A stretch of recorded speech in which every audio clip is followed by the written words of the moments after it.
There are moments when regret rises quietly, not loud, not dramatic, but heavy, in a way that sinks into your chest.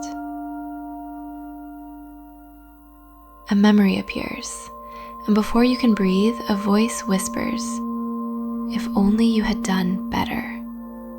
You should have known. This is your fault." Self-blame loops like a circle. The more you question yourself, the further the mind pulls you backward, to old choices, old versions of you, old moments where you felt alone, with a burden you didn't know how to hold. And you whisper, "Why do I keep blaming myself? Why does regret feel so heavy? Why can't I let this go?" Tonight, we look gently at where this pattern began.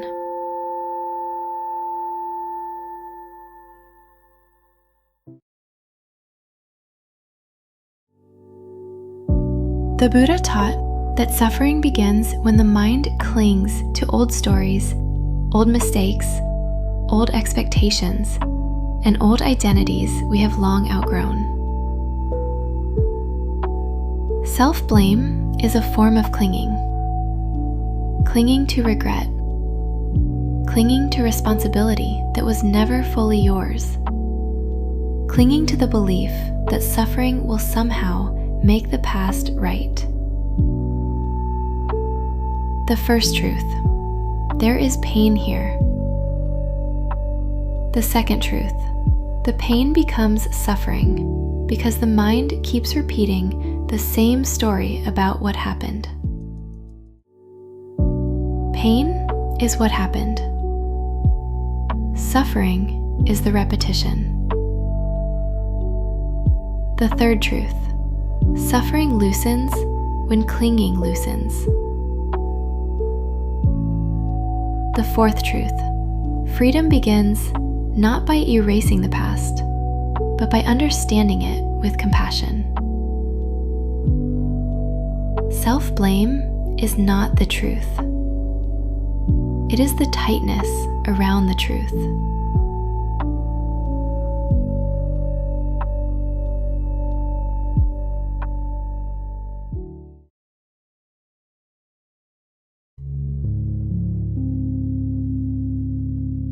Ask softly, what moment does this regret belong to? Whose approval was I trying to protect? Who taught me that everything was my responsibility? What fear was I trying to avoid? Self-blame is rarely born from the event itself. It is born from the relationships around it.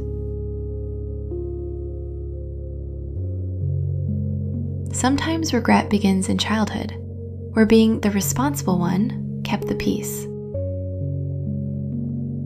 Sometimes regret grows in relationships, where your feelings were dismissed and blaming yourself felt safer than being abandoned.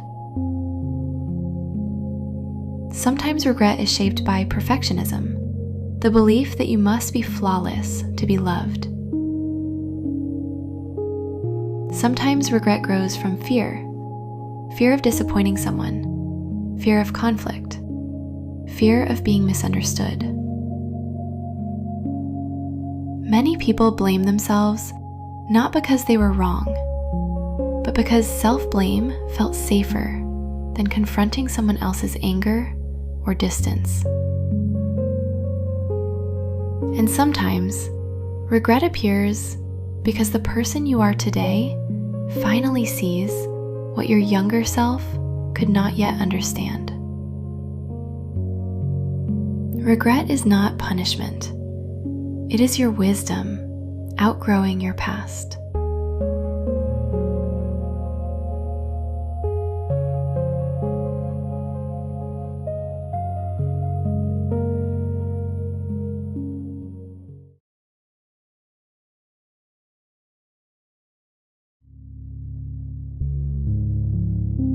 You don't need to push regret away. And you don't need to drown in it. You only need to witness it with steadiness. Say gently, I see the choices I made. I see why I made them. I couldn't have known then what I know now. Allowing regret doesn't mean agreeing with it. It means giving yourself the courage to witness the past without collapsing into shame. This is where self-blame begins to loosen, in the moment you become a witness instead of a judge.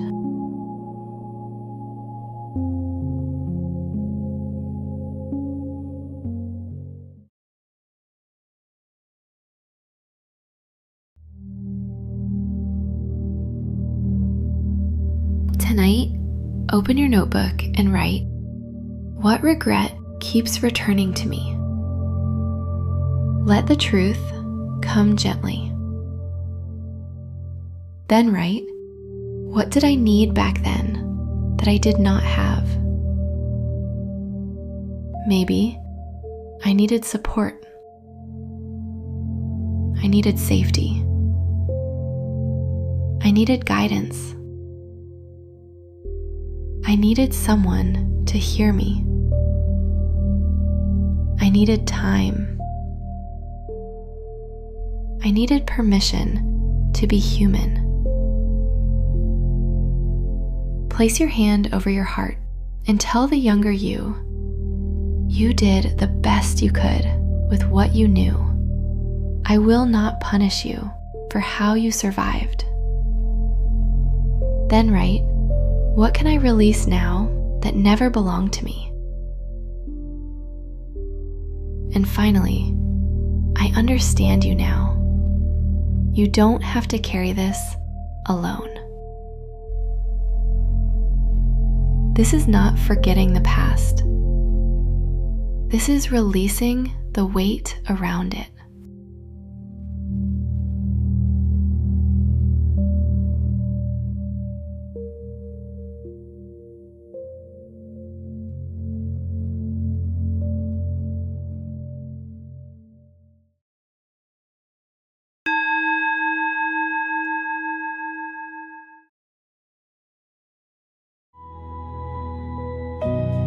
The Buddha taught, pain is what happened. Suffering is how tightly we hold it. Regret is pain. Self-blame is the tightening. Understanding loosens the knot. Compassion opens it. Clarity dissolves it. Right understanding does not erase what happened. It reveals what was never yours to carry. And he also taught, what is understood is no longer feared. When regret is understood, it becomes lighter. When the past is seen clearly, it stops repeating itself inside your heart.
You do not blame yourself because you are guilty. You blame yourself because you learned to carry everything alone. Tonight, you saw the roots clearly. The relationships, the expectations, the younger versions of you who tried so hard with so little support. This is not weakness. This is growth. You are slowly learning to stand on your own side again, to choose yourself with clarity and compassion. Thank you for being here with me. May your regret soften into understanding, and may understanding become the doorway to your freedom.